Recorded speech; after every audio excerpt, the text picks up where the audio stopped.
कैसे हो? शायद आप अच्छे होंगे। जैसा कि दोस्तों आप सभी जानते हो कि आज जो है आप लोग के स्टार्ट करने जा रहा हूँ क्लास 11th का बायोलॉजी। और आप लोग बहुत दिनों से जो है आप लोग की रिक्वायरमेंट थी कि सर आप बायो का क्लास जो है लेकर जल्दी आ जाए। तो आप लोग के लिए क्लास 11th का बायोलॉजी जो है स्टार्ट कर दिया गया है। आज जो हम लोग सबसे पहले पढ़ने वाले हैं लेसन 1, चैप्टर बोल सकते हैं आप 1। तो सबसे पहले जो है हम लेसन 1 में जो है क्या पढ़ेंगे, तो जीवन क्या है, यानी व्हाट इज लाइफ, आपके लाइफ क्या है। तो सबसे पहले जो है हम किसके बारे में पढ़ेंगे, और जीवन क्या है, जीवन हमारे लिए क्या है, इसके बारे में थोड़ा बहुत हम लोग जानने की कोशिश करेंगे कि जीवन आखिर है क्या।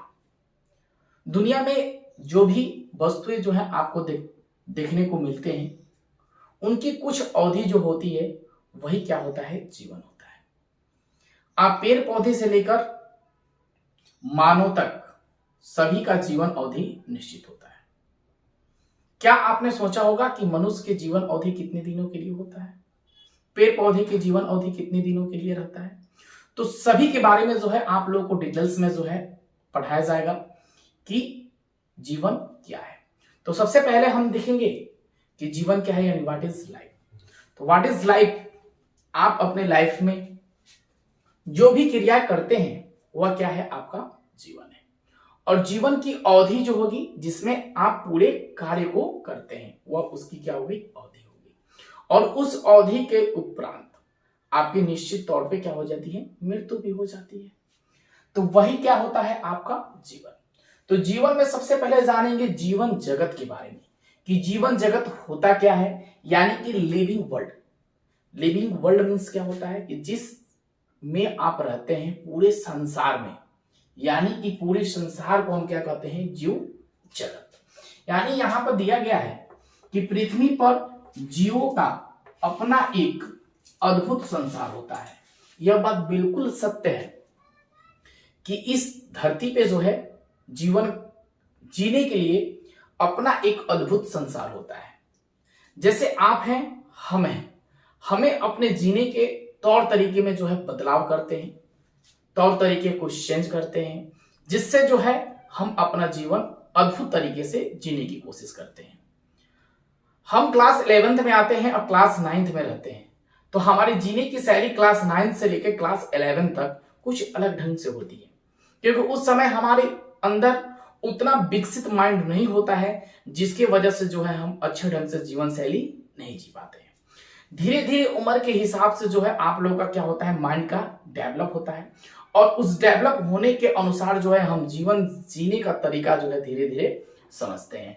तो यानी कहने का मतलब है कि पृथ्वी पर जीवों का अपना एक क्या होता है, अद्भुत संसार होता है। पृथ्वी के विभिन्न भागों में जंतुओं और विस्तृत श्रृंखला मौजूद होती है। अब आपने क्लास 9th में पढ़ा होगा श्रृंखला के बारे में। बताइए कि श्रृंखला आखिर होता क्या है, यानी एक दूसरे से बिल्कुल जुड़ा हुआ, एक दूसरे से बिल्कुल जुड़ा हुआ क्या होता है, श्रृंखला होता है। जैसे सपोज दैट के लिए आप मानते हैं, तो सबसे पहले आहार श्रृंखला पढ़े होंगे। आहार श्रृंखला के बारे में थोड़ा बहुत हमने नॉलेज गेन किया होगा कि आहार श्रृंखला क्या होता है कि एक जीव दूसरे जीव पर हमेशा आश्रित रहता है भोजन ग्रहण करने के लिए, वही तो आहार श्रृंखला होता है ना। लेकिन श्रृंखला क्या होता है, तो श्रृंखला वह होता है जिसके अंतर्गत हम किसी ना किसी रूप से दूसरे पे क्या रहे, डिपेंड रहे, वही क्या होता है, आपका श्रृंखला होता है। श्रृंखला बिल्कुल चक्र जैसा बिल्कुल बना होता है, जैसे मानते हैं कि यह चक्र में बना हुआ है, और इस श्रृंखला के अंतर्गत अगर यहाँ एक मनुष्य है तो यहाँ एक जंतु होगा, अगर यहाँ जंतु होगा तो यहाँ पादप होगा, अगर यहाँ पादप है तो फिर यहाँ जंतु होगा। यानी एक दूसरे से बिल्कुल ये क्या रहते हैं, बिल्कुल क्या रहते हैं, एक दूसरे से जुड़े हुए होते हैं, वही क्या होता है, आपका श्रृंखला होता है। उसके बाद बोला गया है कि पृथ्वी के हर भाग में चाहे बर्फ की चारों ओर महासागर या फिर मरुस्थल ही क्यों न हो, जीव पाए जाते हैं। जीव हर जगह जो है पाए जाते हैं, हर जगह जो है जीव आपको देखने को भी मिलता है।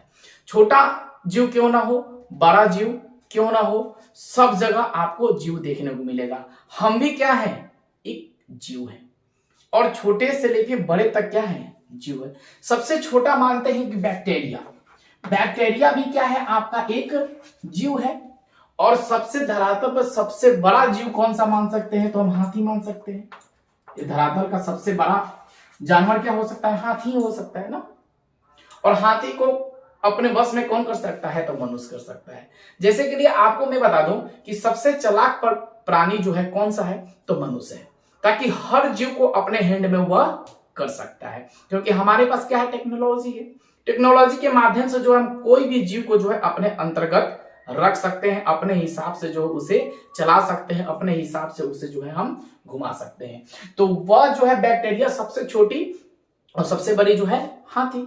तो यानी कि जीव का जो जगत है वो हर जगह आपको देखने को मिल सकता है। आपको पानी में देखने को मिल सकता है, धरातल पर देखने को मिल सकता है, या पर्वत पर देखने को मिल सकता है, या आपको चोटी पर देखने को मिल सकता है। जीव जगत हर जगह पाए जाते हैं। इससे पहले जीव जगत के बारे में जानने से पहले जो है ना, हम जानेंगे सबसे पहले अब क्या, सजीव निर्जीव के बारे में, कि सजीव निर्जीव होता क्या है। तो इसका जो है आप सबसे पहले स्क्रीनशॉट ले लीजिएगा और इसको नोट जरूर करिएगा। और जीवन क्या है भाई, व्हाट इज लाइफ। फिर हम आ गए कि जीवन को परिभाषित करना कठिन होता है, क्योंकि यहाँ सजीव और निर्जीव दोनों प्रकार के जीवन आधारित है। अब आप जानेंगे कि इस धरातल पे जो है क्या जीवन निर्जीव वस्तुओं में हो सकता है, क्या जीवन निर्जीव वस्तुओं में हो सकता है, यस या नो। आप कमेंट करके मुझे बताइएगा कि जीवन निर्जीव वस्तुओं में हो सकता है या नहीं। हम जानते हैं कि हम सजीव हैं, हमारी जीवन अवधि जो है बिल्कुल फिक्स है, और हमारे अंदर जो है जीव है। जीव ही क्या है, जीवन है। जीव ही क्या है, जीवन है, क्योंकि जीव के बिना जीवन संभव है। अगर जो वस्तु जीवित है उसके अंदर क्या है, जीव है। छोटा भी हो बड़ा भी हो, दोनों के अंदर क्या है, जीव है। तो सबसे पहले हम एक बात को जानेंगे कि जीवन जीने के लिए दो वस्तुएं आपके पास यहाँ उपलब्ध है, एक सजीव एक निर्जीव। क्लास 9 से लेकर क्लास 11 में आपने सजीव और निर्जीव के बारे में जाना होगा। जिसमें जान हो उसे हम कहते थे निर्जीव, सजीव, और जिसमें जान प्राण ना हो उसे हम कहते थे क्या, निर्जीव। लेकिन यहाँ 11th में कुछ बदलाव आपको करने होंगे। जो जीवित है उसे सजीव आप नहीं कह सकते हैं। क्यों नहीं कर सकते हैं बेटा, जानते हैं? इसलिए नहीं कर सकते हैं कि वहां हमारी माइंड बिल्कुल छोटी थी, इसलिए आपको याद दिलाने के लिए बता दिया जाता था कि कोई वस्तु अगर जीवित है उसे हम क्या कहते थे, सजीव। बट यहाँ थोड़ी सी चेंजिंग की गई है, इस चीज को याद रखिएगा कि सजीव आखिर होता है तो क्या होता है। तो जीवों में कुछ विशेष प्रकार के लक्षण पाए जाते हैं। जीवों में कुछ विशेष प्रकार के लक्षण पाए जाते हैं, इन्हें निर्जीव से अलग करते हैं। इन्हें क्या करते हैं, निर्जीव से अलग करते हैं। सजीवों में विशेष प्रकार के अणु संगठित होते हैं तथा यह कोशिका का क्या करते हैं, निर्माण करते हैं। उसे हम क्या कहते हैं, सजीव। हमारे अंदर सजीव होने के कुछ लक्षण जरूर मौजूद है। क्यों मौजूद है? क्योंकि हमारी कोशिका जो है हमेशा टूटती है, बिगड़ती है, फिर नई बनती है। तो कोशिका को टूटना, बिखरना, विखंडित होना क्या होता है, यह सजीव के अंतर्गत आता है। हमें जीवित रहने के लिए अगर कोशिका में विखंडन नहीं होगा, तो कोशिका में अगर विखंडन नहीं होता है तो क्या हमारे अंदर प्रोटीन प्राप्त होगा? बिल्कुल नहीं होगा। क्या हमारे अंदर वसा प्राप्त होगा? बिल्कुल नहीं होगा। कार्बोहाइड्रेट प्राप्त होगा? बिल्कुल नहीं होगा। श्वसन क्रिया होगी? बिल्कुल बेटा नहीं होगी, क्योंकि कोशिका के विखंडन के उपरांत ही जो है हमारे अंदर श्वसन क्रिया होती रहती है। तो श्वसन क्रिया को कंटिन्यू चालू करने के लिए कोशिका का विभाजन होना जरूरी है।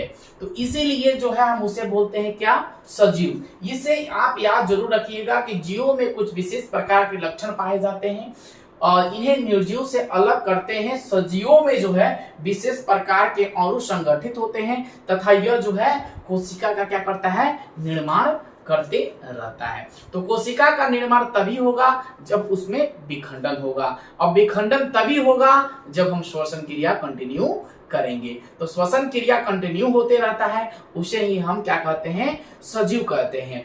अब जो है सजीवों के कुछ महत्वपूर्ण लक्षण जो है आपके सामने हैं कि सजीवों के जो है महत्वपूर्ण लक्षण क्या हो सकता है, तो वृद्धि हो सकती है। क्या हो सकता है, वृद्धि हो सकती है, उपापचय हो सकता है, श्वसन क्रिया हो सकती है, उद्दीपन हो सकता है, प्रजनन क्रिया हो सकती है। तो इसके महत्वपूर्ण लक्षण जो है आप लोगों को मैं आज बताऊंगा कि इसके सजीवों के प्रमुख लक्षण कौन कौन से हैं, उसके डिफिनेशन के साथ जो है टोटल चीज जो है आपको बताया जाएगा। अगर वीडियो आप लोगों को अच्छी लग रही हो तो वीडियो को प्लीज आप लाइक कर दे, और चैनल पर पहली बार विजिट कर रहे हो तो चैनल को सबसे पहले क्या करें, सब्सक्राइब कर दे। और आप लोग एक छोटा सा इंफॉर्मेशन में देना चाहता हूं कि मीनू नून एकेडमी एप्लीकेशन पे जो है आप लोगों को मैथ और बायोलॉजी पढ़ाता हूं क्लास 10th का। ये तो 11th का है, बट आपके छोटे भाई भी होंगे, बहन भी होंगी, उन्हें आप जरूर इंफॉर्मेशन दे दीजिएगा कि नून एकेडमी एप्लीकेशन को जो है डाउनलोड करें और बिल्कुल फ्री में जो है क्लास करें मैथ और बायोलॉजी का। अगर इसका आप सबसे पहले क्या करें, स्क्रीनशॉट जरूर ले लें। अब जो है हम लोग जानेंगे सबसे पहले कि वृद्धि के बारे में, और जो है हमारे सामने जो है जीवों के मुख्य लक्षण कौन कौन से होते हैं। तो सबसे पहले देखेंगे कि जीवों में मुख्य लक्षण जो है कौन कौन से होते हैं। इसके बारे में जो है हम थोड़ा बहुत यहाँ डिटेल्स में जानेंगे कि जीवों में मुख्यतः 4 लक्षण जो है पाए जाते हैं। जीवों में कितने लक्षण पाए जाते हैं, मुख्यतः 4 लक्षण जो है पाए जाते हैं। सबसे पहले जो है आपके सामने ये दिया गया है ग्रोथ, मेटाबॉलिज्म, एस्टिमुली और रिप्रोडक्शन। यानी कहने का मतलब वृद्धि, उपापचय, उद्दीपन और प्रजनन। वृद्धि को हम बोलते हैं ग्रोथ, उपापचयन को बोलते हैं मेटाबॉलिज्म, और उद्दीपन को बोलते हैं एस्टिमुली, और प्रजनन को बोलते हैं रिप्रोडक्शन। इसके मुख्यतः 4 लक्षण होते हैं। तो सबसे पहला लक्षण जो है हम लोग जानने की कोशिश करेंगे कि वृद्धि। आखिर हमारे शरीर में वृद्धि होती है कैसे। बिल्कुल नन्हे से हम लोग जन्म लेते हैं और दिन प्रतिदिन जो है हमारे शरीर में जो है वृद्धि होती है, यानी कि ग्रोथ होती रहती है। ऐसा क्यों, आपने सोचा है? बहुत सारे बच्चे की जवाब आएगी कि सर हम खाते हैं तो हमारी अंदर ग्रोथ होती है। बिल्कुल आपने सही कहा कि आप खाते हैं तो आपके अंदर जो है ग्रोथ होती है, लेकिन इसका यह कारण नहीं है कि आप खाते हैं तो आपके अंदर जो है ग्रोथ होती है।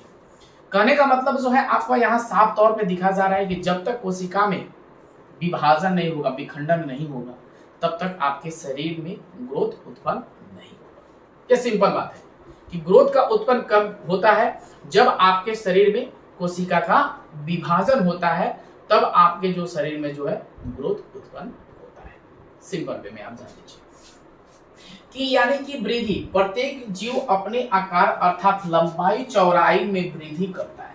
सही बात है कि प्रत्येक जीव है ऑटोमेटिक जो है उनके शरीर में क्या होता है, लंबाई चौड़ाई का जो है विकास होता है। कोई बच्चा पतला है तो डायरेक्ट पतला ही लंबा हो जाएगा और धीरे धीरे उनमें क्या होगी, चौड़ाई उत्पन्न होगी। अगर कोई बच्चा है तो बचपन से ही क्या होता है, मोटा हो जाता है, तो धीरे धीरे उनकी लंबाई बढ़ती है। यानी ग्रोथ उनके शरीर में होगा ही होगा। क्यों? क्योंकि मनुष्य का शरीर जो है कोशिका से निर्मित है, और कोशिका का काम क्या होता है कि कोशिका जो है हमेशा विखंडित होता है, टूटता है फिर जुड़ता है, फिर टूटता है फिर जुड़ता है। यह क्रिया कंटिन्यू होती रहती है। तभी जो है मनुष्य के शरीर में, यानी कोई जीव जंतुओं के शरीर में जो है उनकी आकार में जो है वृद्धि होती है। यहाँ साफ तौर पर बताया गया है कि यह वृद्धि कोशिका के विभाजन द्वारा जो है होती है।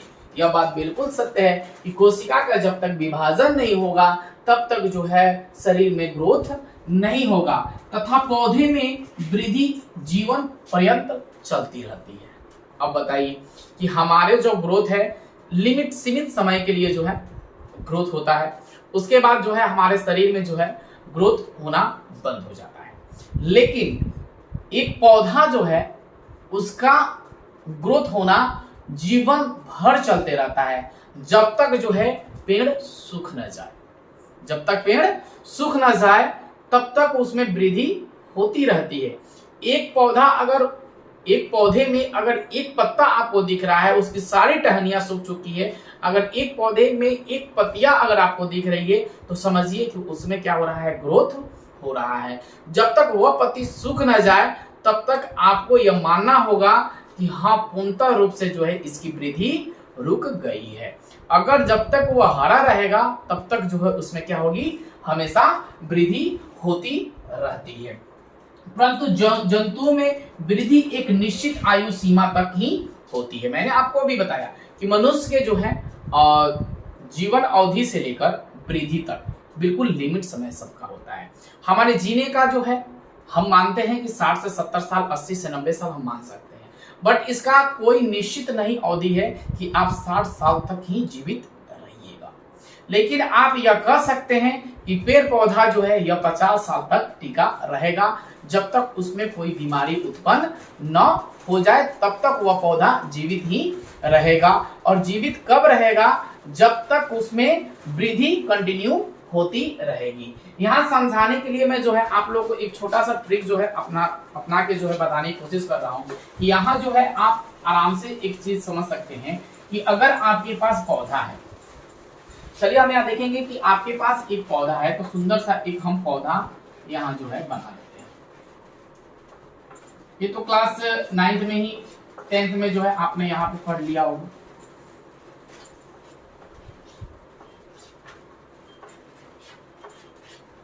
यह पौधा जो है आपको दिख रहा है बिल्कुल, इसकी मान लीजिए कि बड़ी सी टहनियां है और इस टहनिया में जो है पत्ते लगे हुए हैं।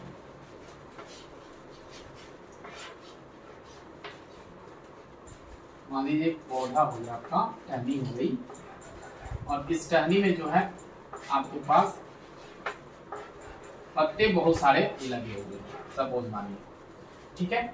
और इसका यह जो है जड़ है, ऐसे ही होता है जड़। यह हमने एक पौधा बनाया आपके लिए समझाने के लिए कि यह पौधा जो है जीवन पर्यंत जो है कैसे जीवित रहता है। तो इस चीज को मानने के लिए जो है एक छोटा सा हम एग्जाम्पल के तौर पे आपको समझाने की कोशिश कर रहे हैं, ताकि आपको समझ में पूरे ढंग से जो है आ जाए। देखिए, यह जमीन पे यानी कि धरती पे जो है यह पौधा लगा हुआ है, ये जमीन पे जो है पौधा लगा हुआ है, और इसके जड़ें जो है धरती के अंदर जो है प्रवेश है, और सारी क्रियाएं जो है धरती के ऊपर ही हो रहा है। तो ये बताइए आप कि यह पेड़ जो है इस धरती के ऊपर कैसे जीवित रहेगा, क्योंकि इसके जो है सारे मटेरियल्स जो है इसके सारे जड़ जो है धरती के अंदर है। तो यहाँ जो है पेड़ सबसे पहले क्या करता है, इसे जीवित रहने के लिए इसे एक चीज की आवश्यकता होती है, जो होता है क्या, सूर्य। क्या होता है बेटा, सूर्य होता है। क्यों सूर्य, क्यों इसके लिए इंपॉर्टेंट है, क्योंकि सूर्य से जो है यह भोजन को क्या कर सकता है, प्राप्त करता है, या अपने भोजन सूर्य से ही क्या करता है, प्राप्त करता है। क्योंकि सूर्य से निकलने वाली किरणें जो है यह प्रकाश संश्लेषण के माध्यम से जो है यह अपने भोजन को क्या करता है, बनाता है, और इस भोजन को क्या करता है, यह ग्रहण करता है। आप बोल भी सकते हैं कि पेड़ पौधे स्वयं पोषित है। क्या है, स्वयं पोषित, यानी जो खाना स्वयं बनाए या अपने खुद तैयार करे उसे हम स्वपोषक कहते हैं। और परपोषण किसे कहेंगे, जैसे हम हो गए दूसरे पे आश्रित। तो यहाँ पेड़ की बात हो रही है कि पेड़ जो है क्या है, स्वपोषण है। अब पेड़ के लिए सबसे पहले सूर्य की आवश्यकता है, रोशनी की आवश्यकता है, इसी से यह प्रकाश संश्लेषण की क्रिया करेगा, यह अपना भोजन बनाएगा। और भोजन जब बनाएगा तो हमें फ्री में जो है क्या देगा, दो चीज देता है बेटा फ्री में आपको, ऑक्सीजन देता है। क्या देता है, ऑक्सीजन देता है, और उसके साथ जो है ग्लूकोज देता है ना, ये दो चीज ना ही देता है जी। यह इससे निकलने वाले विकिरणें अपने अंदर अवशोषित कर लेता है, यानी कार्बन डाइऑक्साइड को क्या करता है, ग्रहण करता है, और कार्बन डाइऑक्साइड ग्रहण करने के बाद जो हमें देता है क्या, ऑक्सीजन, और हमें उसके साथ देता है ग्लूकोज। ये दो चीज देता है, और ये दो चीज जो है हमारे शरीर के लिए बिल्कुल यूजफुल है, बिल्कुल यूजफुल है। तो देखिए, ये जड़ से जो है क्या प्राप्त करता है, ताकि पेड़ जीवन पर्यंत जो है इसमें वृद्धि होती रहती है। तो इस जड़ से जो है क्या प्राप्त कर सकता है, यह खनिज प्राप्त कर सकता है, जल प्राप्त कर सकता है, ठीक है। पोटास प्राप्त कर सकता है, कैल्शियम प्राप्त कर सकता है, जो भी सामग्री है इसके जड़ के अंदर से जो है प्राप्त कर सकता है। तो इसी में ना आपको बताया गया है कि जाइलम इसमें पाया जाता है, इसी में जाइलम पाया जाता है। और जाइलम के माध्यम से जो है ना, जाइलम के माध्यम से है ना कि यह जो है वाष्पोत्सर्जन की प्रक्रिया करता है। तो वाष्पोत्सर्जन की प्रक्रिया करेगा कैसे? जब उसमें अगर जाइलम पाए जाएंगे तब, क्योंकि यहां से निकलने वाले जितने भी जल है ना, इसको अपने अंदर जो है क्या करता है, समाहित कर लेता है, अपने अंदर जो है यह लेता है। और लेने के बाद जो है तुरंत क्या करता है, यह भोजन का निर्माण करता है। और भोजन का निर्माण किया, भोजन का निर्माण किया तभी तो पेड़ की पत्तियां जो है आपको हरी दिखती है क्लोरोफिल के कारण।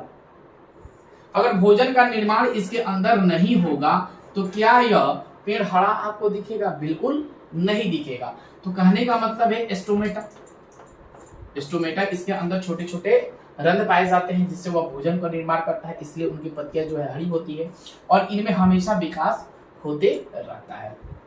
और सपोज मानिए कि अगर यहाँ जो है यह हरा पेड़ यहाँ पे नहीं है, दो जगह जो है हरा यहाँ पे आपको नहीं दिख रहा है, तो बताइए यहाँ इसको भोजन मिलेगा? इसको यहाँ पे भोजन मिलेगा? बिल्कुल मिलेगा। कैसे मिलेगा कि यह पत्तियां जो है, यह पत्तियां जो भोजन को तैयार की है, तो यह पत्तियां इसको भोजन ग्रहण कराएगी, इसको भोजन ग्रहण करेगा, यह चीज इसको भोजन कराएगा। यानी कि यह पत्तियां दोनों को क्या करेगी, भोजन कराएगी। और भोजन कराने के बाद जो है इसमें ऑटोमेटिक जो है वृद्धि होना शुरू हो जाएगा। और वृद्धि कब होगा? जब वाष्पोत्सर्जन की प्रक्रिया भी होगी, तभी जो है वृद्धि होगी। और धीरे धीरे धीरे धीरे धीरे धीरे पेड़ जो है हमें क्या करता है, वाष्पोत्सर्जन की प्रक्रिया कराता है। और प्रक्रिया कराने के उपरांत जो है क्या होती है, हमें वर्षा होना शुरू हो जाता है। तो एक पेड़ लगाइएगा तभी आपको वर्षा देखने को मिलेगा, अगर पेड़ नहीं लगाइएगा तो वर्षा आपको देखने को बिल्कुल मिलने वाला नहीं है। क्यों नहीं मिलेगा बेटा? तो इसका भी कुछ रीजन है आपके सामने कि एक छोटा सा पौधा, एक छोटा सा पौधा हम लेते हैं, सबसे छोटा पौधा मान लेते हैं मकई का। मकई का आपने नाम सुना होगा कि मकई का पौधा जो है एक दिन में लगभग 3 से 4 लीटर जो है पानी स्रावित करता है, यानी 3 से 4 लीटर जो है वाष्पोत्सर्जन की प्रक्रिया करता है। तो वाष्पोत्सर्जन की प्रक्रिया किया कितना, 3 से 4 लीटर। तो बताइए 3 से 4 लीटर जो है हमारे ओजोन परत में जाके जमा, तो 3 से 4 लीटर पानी एक दिन में वो देता है, 24 घंटे में देता है। तो आप सोचिए कि एक बड़ा पेड़ जो है 24 घंटे में जो है कितना पानी दे सकता है, या अपने जीवन अवधि में, अपने जीवन अवधि में जो है कितना पानी जो है वह वाष्पोत्सर्जन के तौर पे हमें आसमान को दे देता है। आई समझते हैं कि एक जीवन अवधि में एक पेड़ अपने जीवन अवधि में कितना पानी जो है वाष्पोत्सर्जन कर सकता है। तो इस चीज को आप याद रखिएगा, अपने वजन से 100 गुना, अपने वजन से 100 गुना ज्यादा जो है पानी वह क्या करता है, वाष्पोत्सर्जन के माध्यम से ऊपर की ओर लेकर चला जाता है। अगर हम मानते हैं कि बड़ा वृक्ष जो है उसका वजन जो है 5 क्विंटल, सपोज मानिए कि 5 क्विंटल, उसके 100 गुना कर लीजिए आप, 5 क्विंटल का 100 गुना कर लीजिए, लगभग 50 लाख से ऊपर जो है पानी ऊपर की ओर दे देता है। तो हम कहते हैं ना, थोड़ी सी ज्ञान की बातें भी जरूरी है हमारे लिए। क्यों जरूरी है? क्योंकि एक पेड़ एक पुत्र के समान होता है। जितना आप पेड़ को जो है ना लगाइएगा उतना फायदा आपको होगा, और वर्षा समय समय पे होगी, हमें रोग से हमें मुक्ति मिलेगी। तो इसलिए पेड़ को लगाना आपके लिए बिल्कुल जरूरी है। अपने जीवन अवधि में कम से कम एक पेड़ जरूर लगा दीजिए। एक पेड़ लगाइएगा तो आने वाली पीढ़ी जो है अच्छी से अपना जीवन जो है व्यतीत कर पाएगी। तो इसलिए एक पेड़ को लगाइए। लोग कहते हैं ना, ये आसमां भी रोता है इस धरती के लिए, लेकिन इस आंसू को लोग क्या समझते हैं, बरसात समझ लेते हैं। क्यों रोता है आसमां? क्योंकि इसलिए रोता है कि आप अगर पेड़ को काट रहे हैं तो आसमां दुखी होता है, और जब दुखी होता है तो पानी जो है धीरे धीरे धरातल पर देता है। लेकिन धरातल के लोग क्या समझते हैं, यानी हमारे जैसे मानव क्या समझते हैं कि यह बारिश है, लेकिन बारिश नहीं है बेटा। रियल में बात है कि यह बारिश नहीं, यह आंसू है। क्यों आंसू है? क्योंकि आप जो है पेड़ को दिन प्रतिदिन क्या कर रहे हैं, काटे जा रहे हैं, अपने स्वार्थ की पूर्ति कर रहे हैं, अपनी इच्छाओं की पूर्ति कर रहे हैं। अपनी इच्छाओं की पूर्ति करने के लिए जो है हम पे हरे भरे पेड़ को क्या कर रहे हैं, काट देते रहे हैं। तभी तो सुंदरलाल बहुगुणा ने एक आंदोलन किया था जिस आंदोलन का नाम था चिपको आंदोलन। क्यों ऐसे लोग वहां के किए?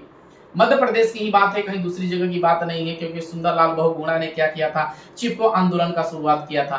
क्योंकि अगर आप पेड़ को काटते हैं तो सबसे पहले आप मुझे काट दीजिए, उसके बाद पेड़ को काट दीजिए।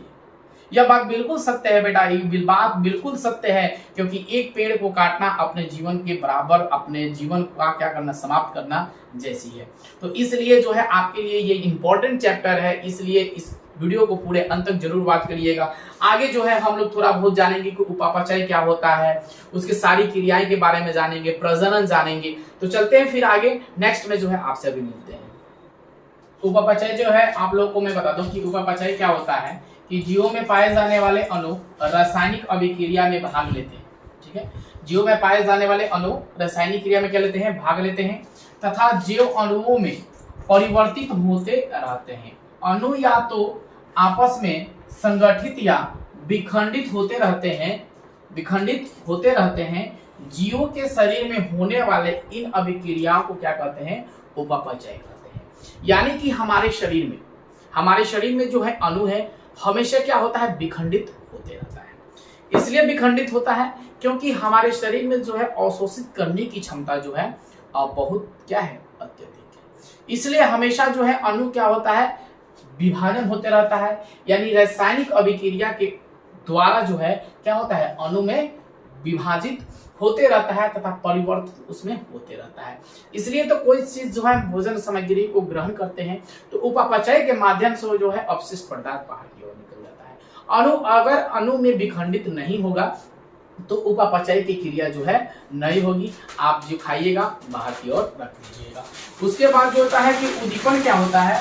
उद्दीपन होता है कि सभी जीव अपने आप को वातावरण के अनुकूल बनाते हैं तथा वातावरण में होने वाले परिवर्तन को संवेदी अंग द्वारा ग्रहण करते हैं तथा उनके अनुसार जो है प्रतिक्रिया होती है। तो अगर उन्हें आवश्यकता है कि हमें उद्दीपन की जरूरत है तो वो लेंगे, अन्यथा नहीं लेंगे। जैसे के लिए आप बोल सकते हैं प्रकाश, जैसे ले सकते हैं हवा और पानी, यह जो है सब आपके पास उद्दीपन है। ठीक है, तो इसका सबसे पहले आप स्क्रीनशॉट ले ले। थोड़ा सा बारिश आ गया है जिसके वजह से जो है क्लियर समझा नहीं पाया। नेक्स्ट डे जो है आपको समझाने की मैं कोशिश करूंगा। चलिए।